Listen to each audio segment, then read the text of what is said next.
Salut les tourteaux, ce soir je vais faire le test du Meizu M3 Note. Un téléphone milieu de gamme avec des matériaux premium. Ce téléphone est un cadeau d'anniversaire, donc avant de l'offrir à mon pote, je vous fais un petit test. C'est parti, on y va tout de suite.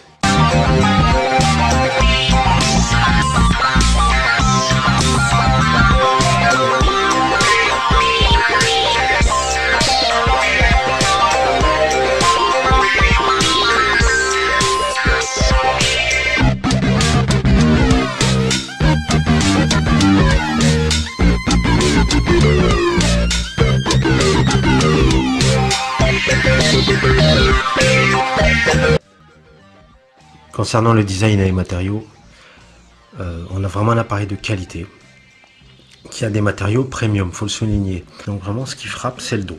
C'est de l'aluminium, ce n'est pas une imitation. Et une chose importante, c'est l'appareil photo qui n'est pas protubérant. Donc vraiment ça évitera de l'abîmer malencontreusement. Sinon nous avons les classiques boutons volume plus moins et power.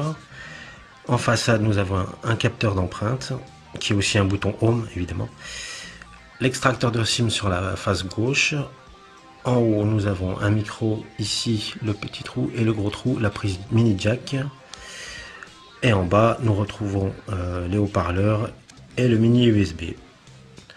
Face avant nous avons un écran, une dalle IPS 5,5 pouces.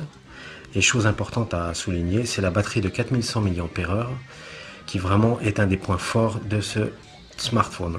Donc on se retrouve avec un système d'exploitation FlymeOS qui est un Android mais à la sauce Meizu. À la limite il se rapproche plus d'un iOS, mais avec le noyau Android bien évidemment qui est un noyau Android 5.1. FlymeOS oblige, il n'y a pas de tiroir d'application, tout est dans le launcher. Et les gens qui trouvent que l'Android est trop compliqué, il y en a qui le pensent, et bien là vous verrez, vous ne serez pas heurté à ces difficultés là puisque FlymeOS est vraiment simplissime. Donc quelques gestures à apprendre concernant FlymeOS, puisqu'il n'a pas de bouton retour et qu'il n'a qu'un bouton central.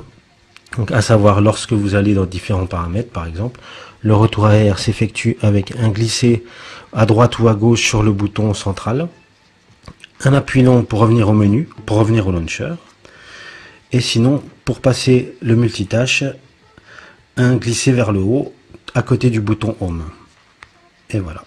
Le panneau des notifications, donc les notifications applicatives ici, et donc l'activation des différentes connectiques Bluetooth, Wi-Fi, l'activation des datas, et là vous pouvez complètement tout paramétrer, vous pouvez tout customiser. On va passer au spec détaillé avec notre fameux benchmark traditionnel, donc l'Antutu benchmark en version 6.2.1. C'est parti. Le benchmark est terminé. Nous arrivons à la note honorable de 46 041 points. Ce qui est un très bon score. Donc maintenant, on va voir les specs détaillés.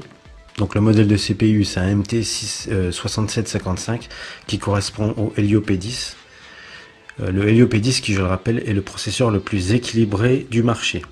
Donc qui veut dire équilibré, qui veut dire le plus autonome. Le type de processeur, c'est un 64 bits. Donc vous serez sur un Android 64 bits.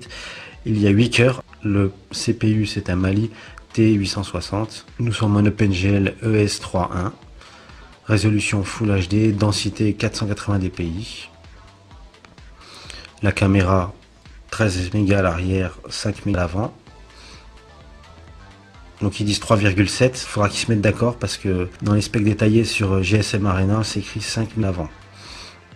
La batterie, bon, on a 32%, alors que quand je l'ai allumé, c'était la première charge, donc au déballage, elle est à 90%.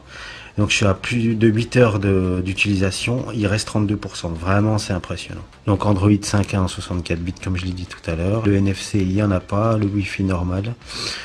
Sinon, les capteurs, les sensors et compagnie, donc il y a un accéléromètre. Un gravity sensor, un gyroscope, capteur de lumière, il y en a un. Pour trouver le stockage, nous allons dans les paramètres à propos du téléphone stockage. Voilà, et on se rend compte qu'il y a 16 Go de RAM au total.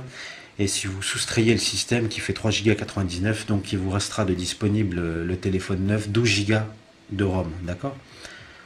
Voilà pour la ROM. Et donc maintenant on va voir la RAM. Hop, et donc la RAM, il y a 2 Go, on le voit ici. Donc bon, grosso merdo, ça fait 2 Go. Pour ceux qui ne connaissent pas bien FlymeOS, ce qui est vraiment intéressant en particulier, c'est l'application appareil photo. Donc là, on est en réglage automatique, mais vous pouvez aussi également basculer en réglage manuel. Vous pouvez faire de la vidéo, faire des effets, alors ils appellent ça beauté, ouais, c'est la traduction de FlymeOS, ouais, c'est les effets en fait. Hein. Faire des panoramiques, faire des ralentis, des photos GIF. Sinon là-haut, hop, vous avez la possibilité donc d'appliquer un quadrillage, de photographie en HDR, la localisation et la résolution de la photo. Je prends mon micro avec la boîte. Hop. Ouais, on voit la qualité. C'est un peu flou sans le flash. On va s'en faire une petite avec le flash. J'en refais une avec le flash. On visionne. Et là, c'est net. C'est net. Alors, c'est pas aussi beau qu'un iPhone 7, c'est pas aussi beau qu'un S7. En plus, la mise au point est un petit peu lente, mais un tout petit peu.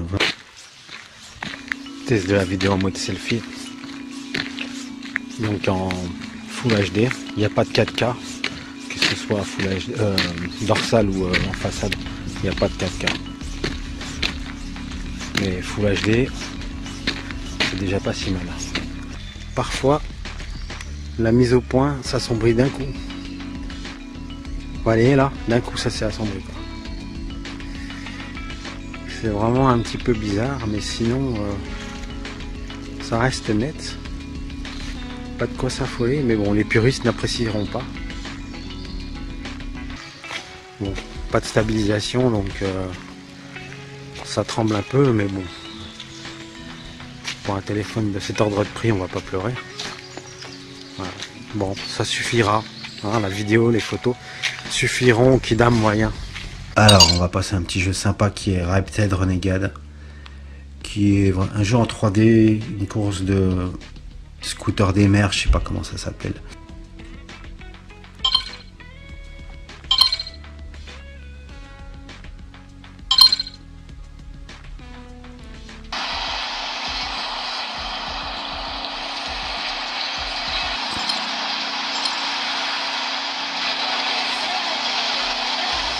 Je baisse encore un peu, c'est trop fort.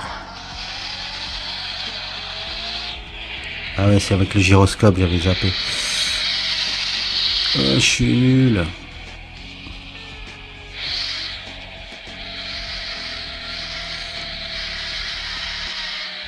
Alors j'ai quand même détecté un petit point faible concernant ce téléphone, c'est le son.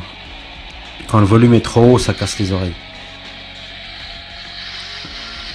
C'est pas rédhibitoire, loin de là. Hein. Pas de quoi s'affoler. Sinon le jeu, bah vraiment, c'est la classe. Hein.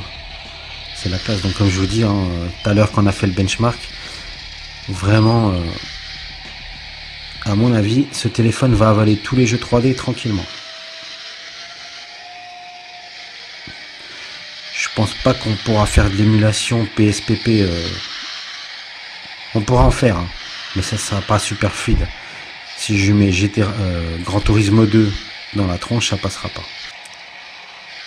Mais tous les jeux du Play Store, à mon avis, passeront. Oui, j'ai oublié de vous dire que le Play Store était bien évidemment présent sans bricolage. Oui, parce que souvent on se dit les téléphones chinois, c'est la galère. Aïe, aïe, aïe, aïe, aïe. Là, il n'y aura pas de souci, le Play Store est clé en main. Allez, on va se faire un circuit.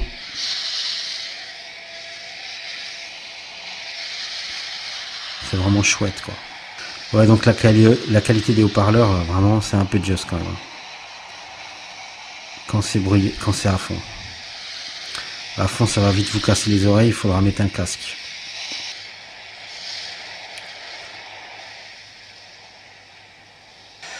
Et ben, un bon jeu 3D, très gourmand en ressources, ça n'a pas fait sourciller d'un iota. Donc vous voyez, il ne faut pas s'affoler avec une note de 46 000 à l'Antutu et se dire, ouais, les jeux en 3D, ça va pas le faire. C'est tranquille les jeux, il n'y a pas de souci. Allez, pour la route, je vous fais défiler encore quelques autres jeux.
Bon, on arrive à la conclusion.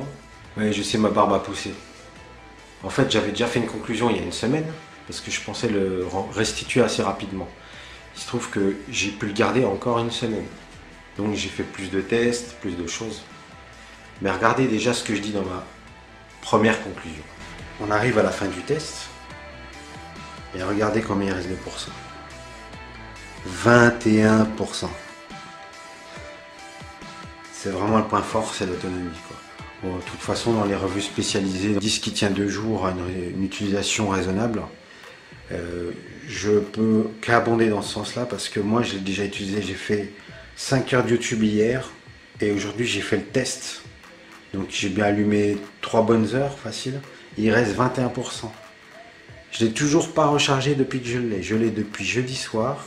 Je l'ai allumé, il était à 90%. J'ai pas fait grand-chose jeudi. J'ai fait 5 heures de YouTube hier. J'ai eu le temps de faire le test, des photos, de l'émulation, du jeu. Et il reste 21%. Donc c'est vraiment impressionnant. Donc c'est grâce à la batterie de 4100 mAh évidemment. Donc voilà. Vous avez déjà vu tout le bien que je dis de l'autonomie. Et donc je suis toujours d'accord avec ce point. Je peux vraiment vous affirmer que en utilisation basique, il tient 2 jours, voire plus, franchement. 2 jours et demi, il a tenu. J'ai pas beaucoup utilisé justement en fin de semaine, là, c'est la 2e semaine que je l'ai. Et j'ai réussi à le faire tenir 2 jours et demi. Donc sinon, le tarif, mais vraiment le tarif. Donc dans les meilleures crèmeries, il est à 160 €. Et dans les plus mauvaises crèmeries, il est à 200 €. Donc vraiment, c'est un rapport qualité-prix vraiment impressionnant. Moi, je me réjouis d'avoir fait ce choix pour l'offrir à mon ami. Vraiment, je suis super content. D'autant plus que lui, par rapport aux exigences qu'il a, à savoir une autonomie quand même assez conséquente, une simplicité d'utilisation, il y a aussi le DAS pour lui, à ses yeux, c'est encore une notion très importante. Le DAS est bas, il faut le savoir. C'est bien optimisé aussi grâce à quoi? Grâce à FlymeOS. Les gens qui disent du mal de FlymeOS, je ne comprends pas. Vraiment, on dirait un iOS. Et c'est super simple. Donc on est bien d'accord, c'est de l'alu. Il est vraiment sobre. Voilà, bon, il ressemble un peu à l'iPhone 6S. Il ressemble un petit peu à l'HTC, mais vraiment, il n'a rien à envier au grand. Maintenant, on va passer au point négatif. Si tant est qu'il y en a, compte tenu du rapport qualité-prix, vraiment, le son, il n'est pas terrible. Alors, je parle bien du son, je parle pas du son en écoute. Je l'ai testé aussi, pour vous dire, j'ai quand même mis vite fait 5 minutes ma nano SIM dedans, et donc le son est tout à fait correct en écoute téléphonique, bien évidemment. C'est aussi important, hein. C'est vrai qu'on téléphone plus avec un smartphone, mais quand même. Mon pote, s'il le fera, donc voilà. Par contre, le son, quand on fait du YouTube ou quoi, des jeux, tout ça, il est pas terrible. Mais à la limite, on s'en fout un peu, quoi. C'est pas une chaîne IFI, quoi. C'est mon coup de cœur de cette fin d'année. J'espère qu'il va en prendre grand soin, qu'il va acheter un petit flip cover, et puis voilà, tout ira bien. Salut les tourteaux, salut, salut, salut.